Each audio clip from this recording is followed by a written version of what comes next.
오늘은 시편 44편 17절 말씀으로 옆 사람과 함께 인사를 나누겠습니다. 모든 상황 속에서 주를 기억합시다. 이렇게 한번 인사하겠습니다.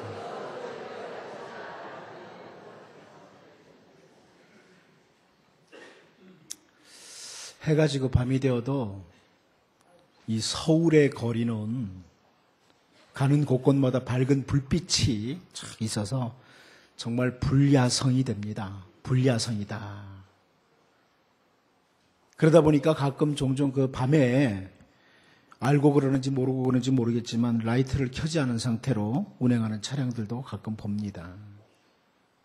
자, 그렇게 밤이 되어도 서울의 거리가 밝기 때문에 여러분 서울의 밤거리는 밝다. 이렇게 말하실 수 있겠습니까? 우리가 살고 있는 이 서울의 밤거리는 참 밝습니까? 사실 그야말로 칠흑 같은 어두움이 이 서울의 밤에 꽉 차 있습니다. 겉으로 불빛은 밝은지 모르겠지만 서울의 밤, 매일매일 밤은 참 어둡기만 합니다. 사사시대 말기에 정말 심한 어두움으로 가득 찬 그 이스라엘의 모습을 사무엘서 기자가 사무엘상 3장 1절에서 이렇게 표현을 했습니다.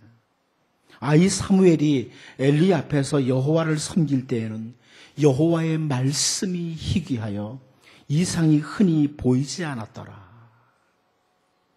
하나님의 말씀이 희귀한 시대. 하나님의 말씀이 참 희귀해서 하존이 보이지 않았다. 비전이 보이지 않았다. 그런 시대라고 사무엘서 기자가 설명을 합니다.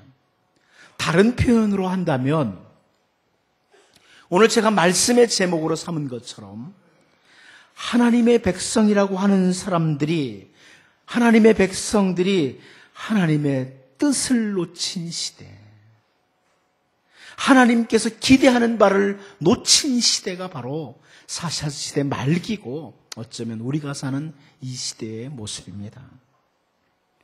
시편 기자 중에 아삽도 그런 표현을 했습니다. 시편 74편 9절 말씀을 보면 우리의 표적은 보이지 아니하며 선지자도 더 이상 없으며 이런 일이 얼마나 오래는지 우리 중에 아는 자도 없나이다. 우리에게 사인이 없다. 표적이 없다. 선지자도 없다. 아는 자, 깨닫는 자도 없다. 그 시편 기자의 시대에 시대적인 어두움을 이 한 시편 기자가 착 반영하는 겁니다.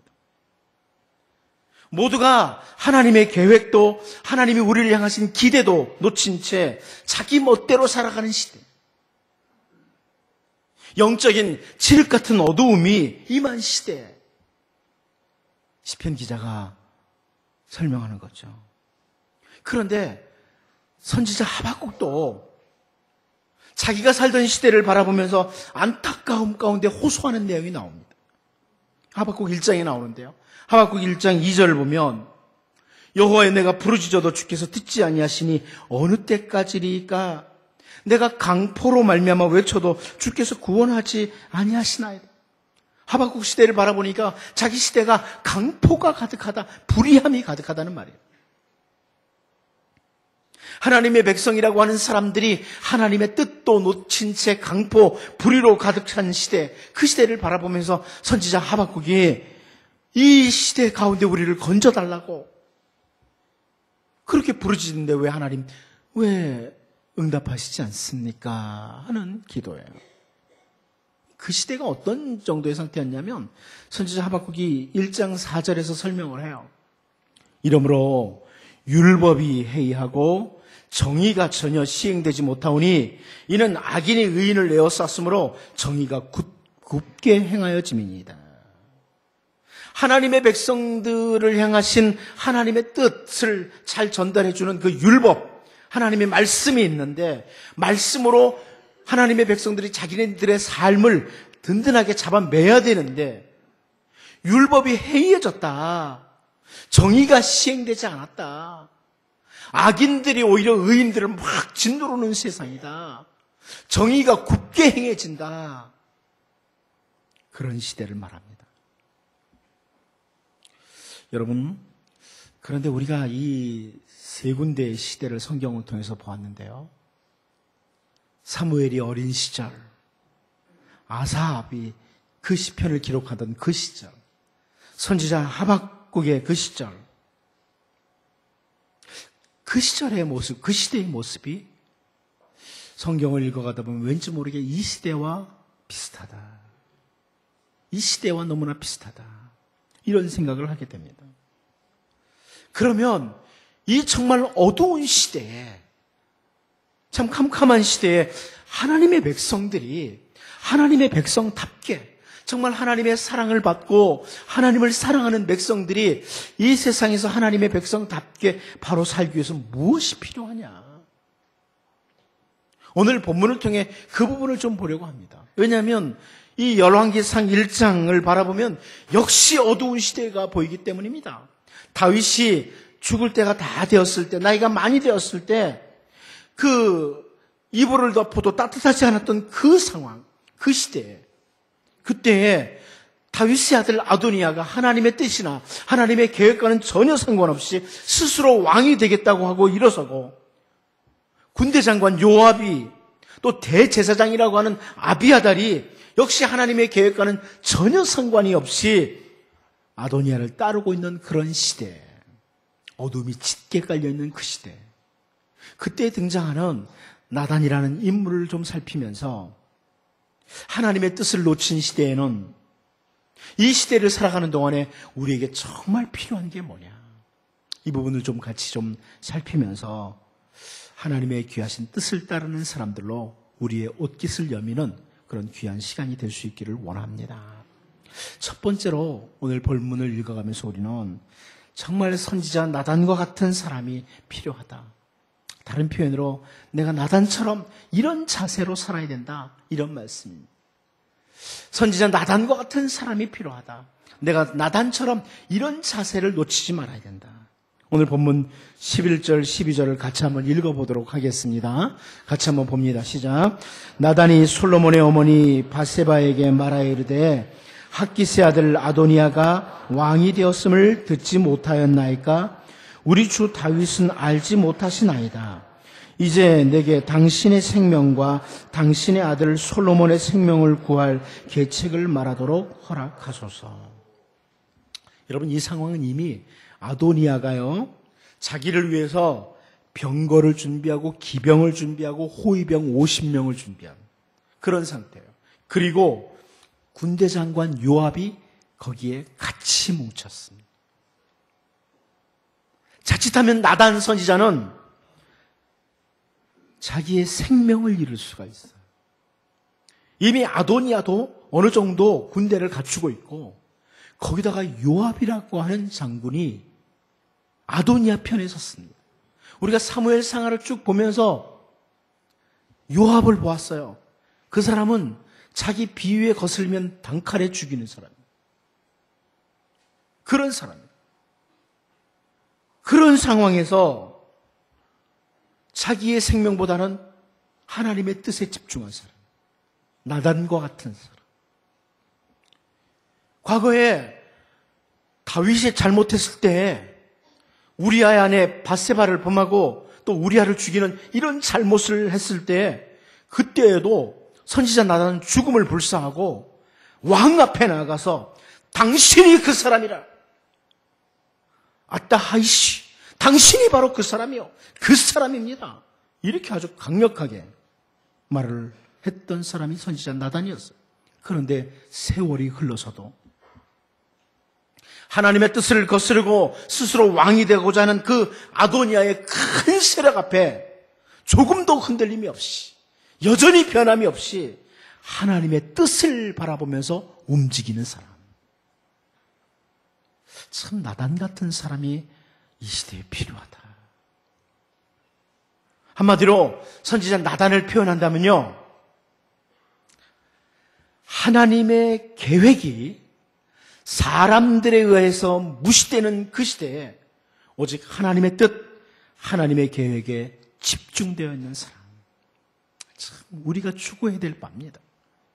이 시대를 살아가면서 하나님의 계획, 하나님의 기대, 하나님이 정말 바라는 정의로운 사회에 대해서 무시되는 그런 시대, 이런 시대에 하나님의 뜻이 무엇일까?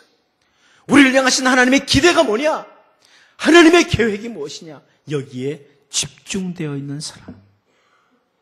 이 나단과 같은 사람이 이 어두운 시대에 우리가 바라보고 달려가야 될 그런 삶의 모습입니다. 여러분, 시대를 한탄하고 비판하지 말고요. 어둡기 때문에 우리가 이 나단과 같이 하나님의 뜻, 나를 향하신 하나님의 계획, 하나님께서 나를 왜 이 땅에 보내셨느냐? 내가 이 시대에 왜 살고 있느냐? 이런 하나님의 계획에 집중된 이런 사람으로 여러분들이 살 수 있기를 바랍니다. 유다 말기에요. 온통 이스라엘 백성들이 하나님의 뜻에는 관심이 없고 자기들의 안일하고 평안한 삶, 자기들의 풍요롭고 즐거운 삶에만 관심이 집중되고 있던 그런 시대가 유다 말기였습니다. 특별히 예루살렘이라고 하는 하나님의 도성, 거룩한 도성도 그랬습니다. 그곳에 선지자들도 많았고 제사장들도 많았어요.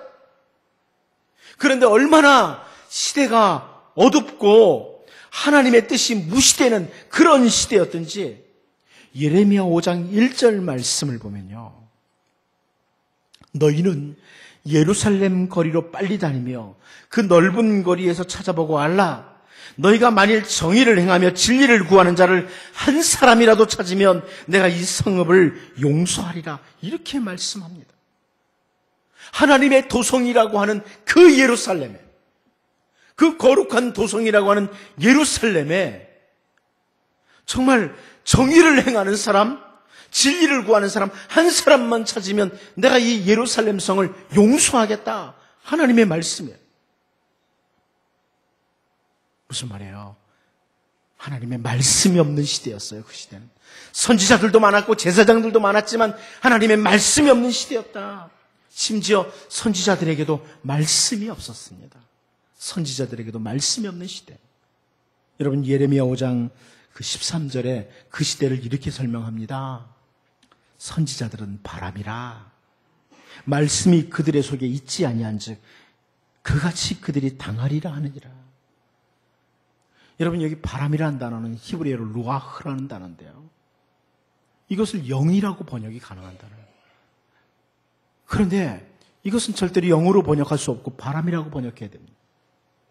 선지자들은 바람과 같다. 헛된 것들.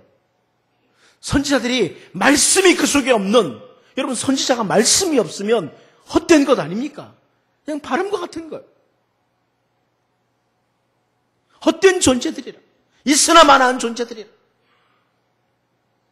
시대의 어둠을 밝히는데 하나님의 말씀으로 시대의 어둠을 밝히는 선지자들이 말씀이 그 속에 없으니 아무런 존재의 의미가 없다.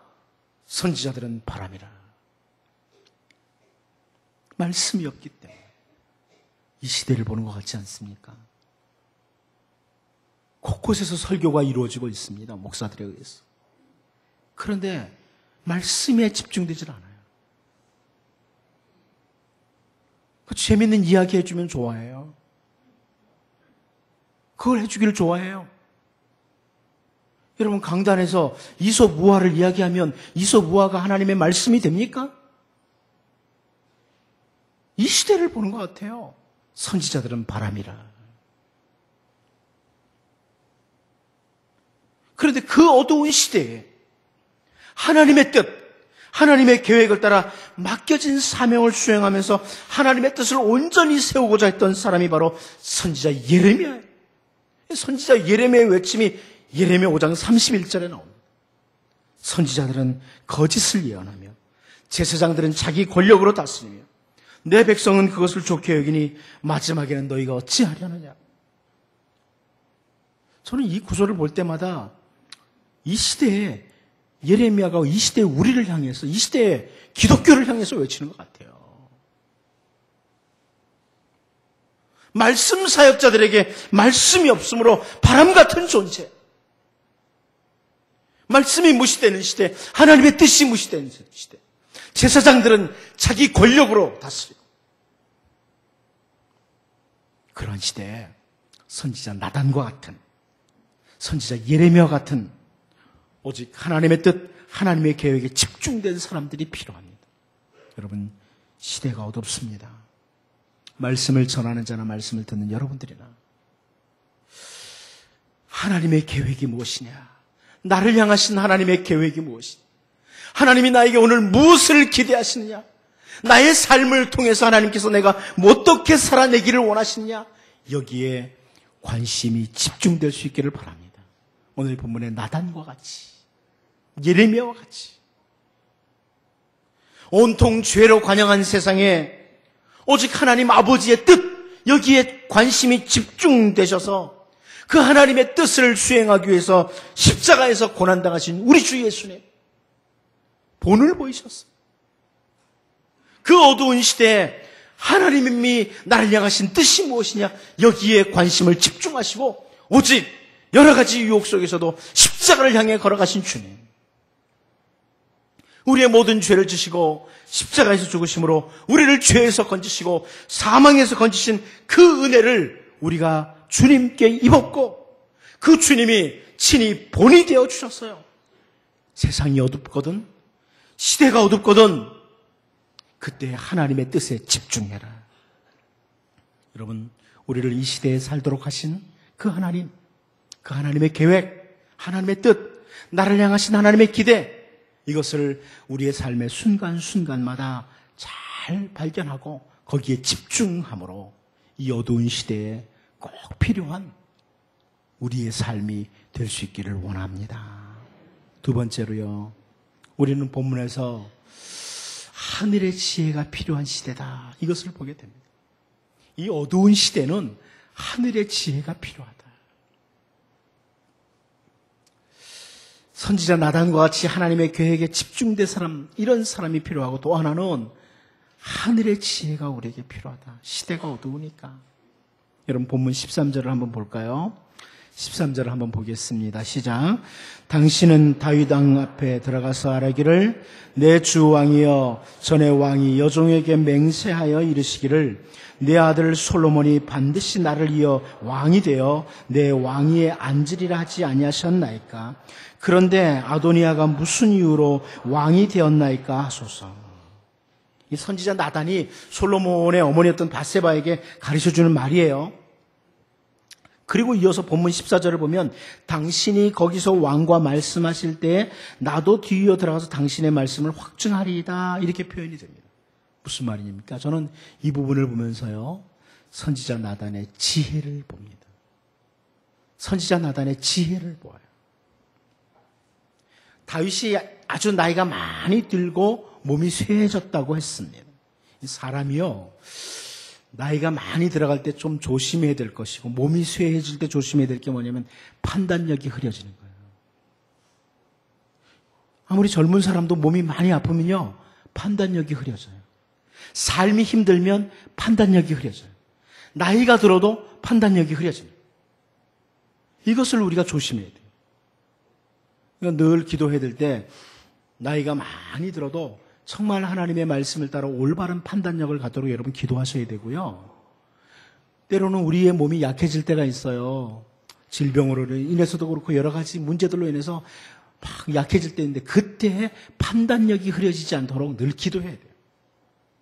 다윗이 그럴 수 있어요. 과거에 선지자 나단이 다윗을 찾아가서 탁 지적을 했던 것처럼 곧바로 가서 잘못 지적했다가는 이 다윗이 나이가 많이 들고 몸이 쇠해진 상태에서 엉뚱한 반응을 나타낼 수가 있어요. 전혀.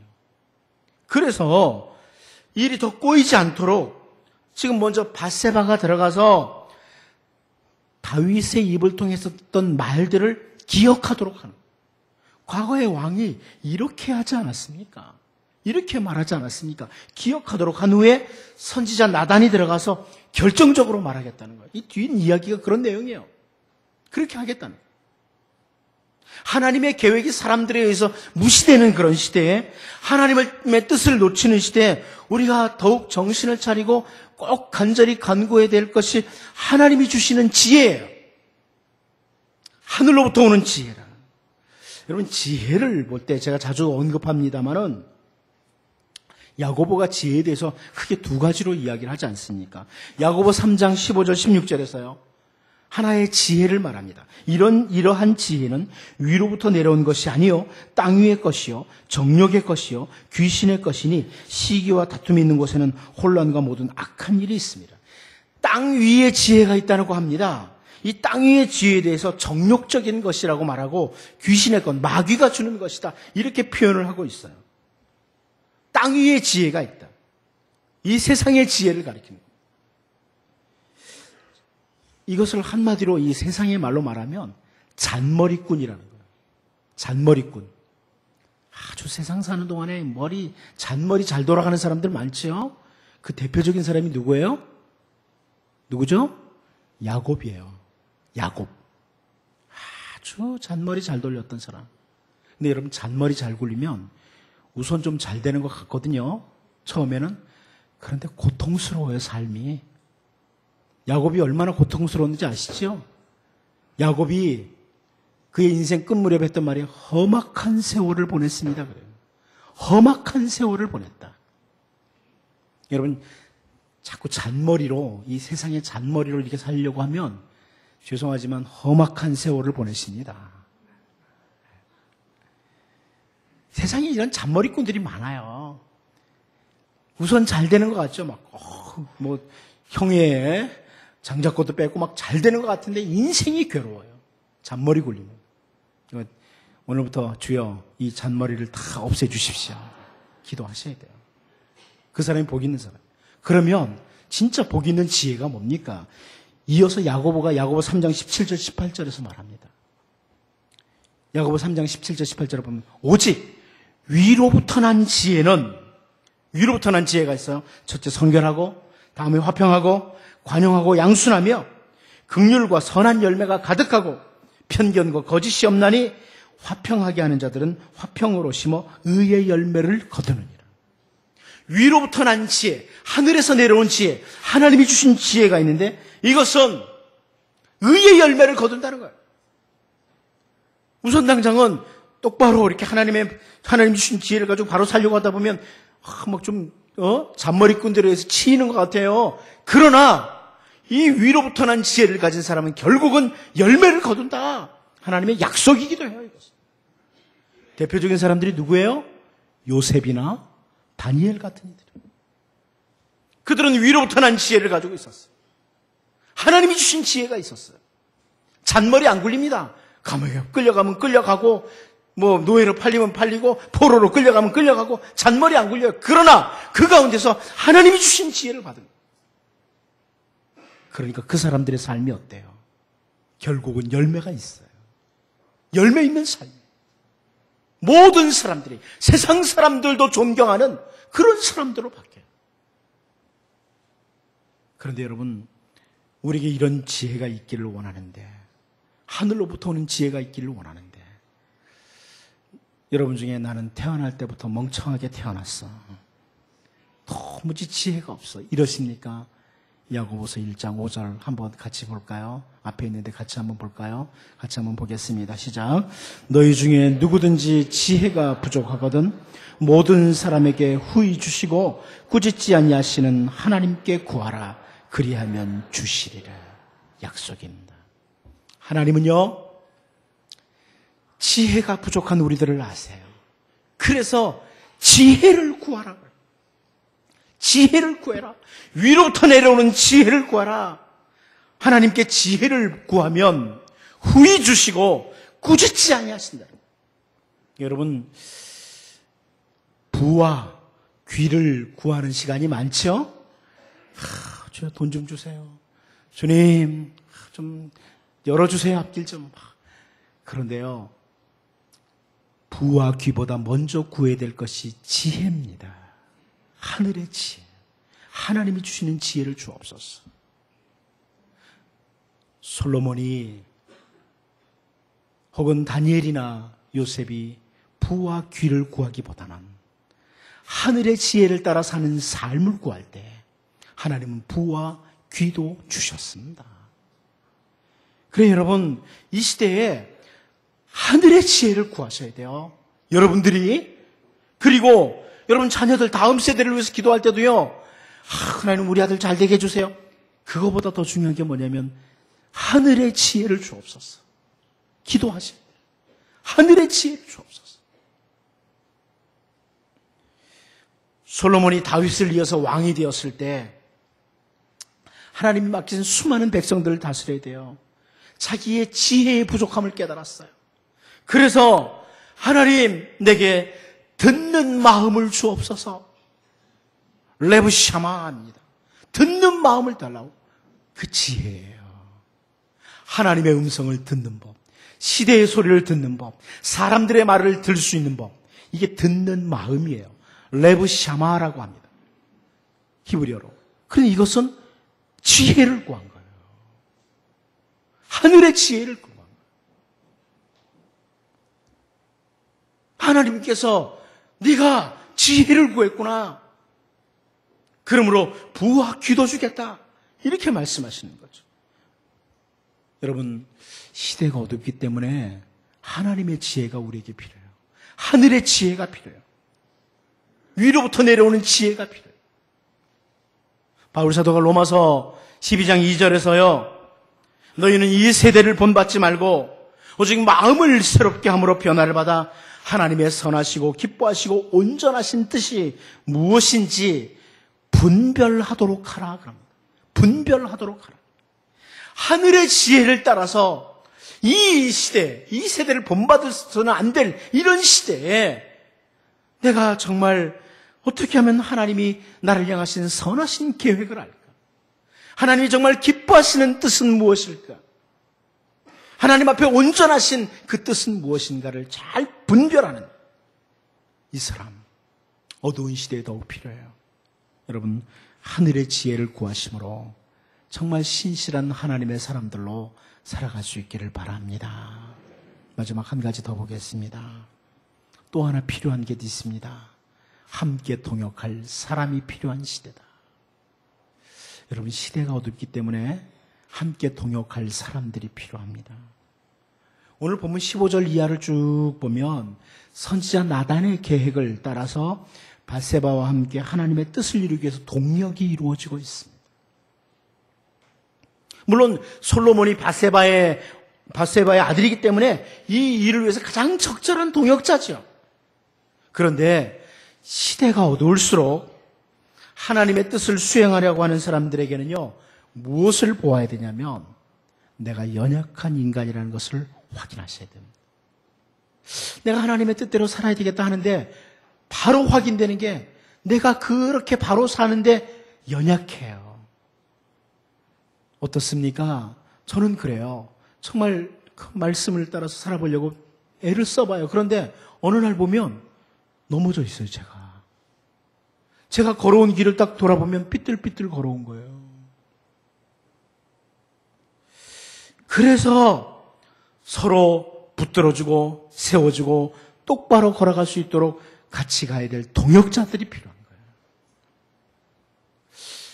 여러분, 시대적으로 참 어두웠던 시대 중에 하나가 이제 그 느헤미야 시대 아닙니까?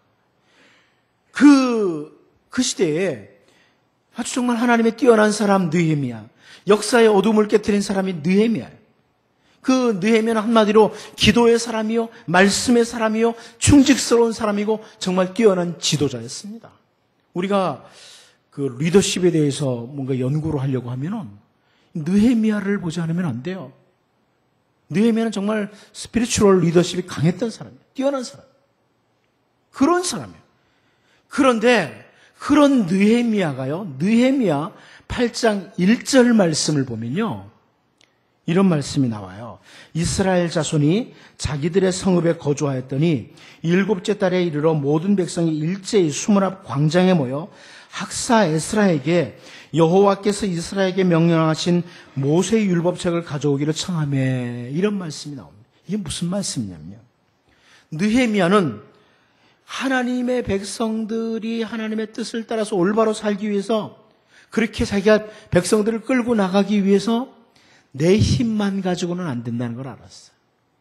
내 실력만 가지고 안 된다는 걸 알았어요. 물론 하나님의 도우심이 있어야 되죠. 그런데 동역자가 필요하다. 그 동역자를 에스라를 찾은 겁니다. 말씀의 사람 에스라와 함께 그 백성들을 주님의 뜻, 주님의 계획을 수행하도록 동역하는 거예요.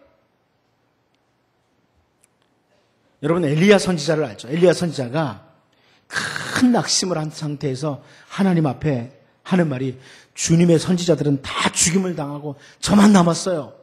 그렇게 말을 했어요. 그때 하나님께서 열왕기상 19장 18절에서 이렇게 말씀하십니다. 그러나 내가 이스라엘 가운데 7,000명을 남기리니 다 바알에게 무릎을 꿇지 아니하고 다 바알에게 입 맞추지 아니한 자니라. 무슨 말씀이에요? 우리가 생각할 때는 엘리야처럼 가끔 그런 생각이 들어요. 시대를 바라보면서 정말 신실한 사람이 없어, 이 세상에. 뭐 예수 믿는다고 그래도 괜찮은 사람이 없어, 이런 생각이 들 때가 자주 있어요. 그런데 하나님이 이렇게 말씀하시는 거죠. 정말 주위를 돌아보면요, 이름도 잘 모르지만 정말 주님의 뜻을 준행하려고 하는 신실한 우리의 동역자들이 곳곳에 있어요. 주님의 계획이 무시되고 주님의 뜻을 놓치는 그런 시대에 정말 신실한 하나님의 사람들과 같이 걸어가는 것이 정말 중요합니다. 저는 우리 상암교회라는 이 공동체, 하나님께서 우리에게 이렇게 만나게 하신 것이 결코 우연이라고 생각하지 않아요. 저는 좀 그런 부분에서 철저한 칼빈주의자입니다. 하나님의 주권은 인정.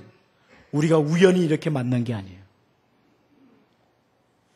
우리는 이 세상에 사는 동안에 시대가 어둡기 때문에 서로 도우면서, 서로 좀 세워주면서 똑바로 같이 걸어갈 수 있도록, 이 어두운 시대를 좀 밝게 만들도록, 아름다운 동역을 하도록 우리에게 만남을 주셨다. 주님의 뜻을 함께 세워가는 자들로 우리에게 교회 공동체를 허락해 주셨다. 이것을 놓치지 마셔야 됩니다. 또 제가 자주 말씀드리지만 여러분의 가정도 마찬가지. 여러분의 가정, 가족들과 함께요. 우리 가정, 이 시대에 우리 가정이 존재하는 이유가 뭐냐? 함께 하나님이 주신 그 계획, 그 뜻을 수행하도록 아름다운 동역하라는 그런 가족들이 되도록 해야 돼요. 여러분, 아나니아와 삽비라라고 사도행전에 나오는 그 가정이 있습니다. 아나니아와 삽비라 부부입니다. 그런데 이들은 부부가 함께 교회에서 범죄의 길로 갔습니다. 부부가 함께 교회에서 범죄의 길로 갔어요. 여러분, 여러분의 가족들이 함께 모여서 서로 좋지 못한 것을 교회에서 죄의 길로 가지 않도록, 여러분의 가족들이 정말 좋은 신앙의 동역자가 되도록 이것을 놓고 기도를 하셔야 돼요. 하나님의 뜻을 놓치고 제멋대로 살아가는 이 시대에, 자기의 소견에 좋은 대로 살아가는 이 어두운 시대에 좋은 신앙의 동역자들, 우리가 기대하고 꿈꾸고 달려가야 될 그런 공동체의 모습이에요. 우리의 가정이, 우리의 교회가 하나님의 뜻이 무엇인가를 함께 서로 분별하면서 서로 같이 세워주고 격려하고 도와주면서 바로 걸어가 주시다. 하나님이 세우신 그 목적을 따라서 아름답게 가정과 교회가 동역하는 이런 은혜가 우리에게 있기를 원합니다. 기도하겠습니다. 하나님 아버지, 이 시대에 우리에게 살게 하신 하나님의 계획을 보게 하여 주옵소서.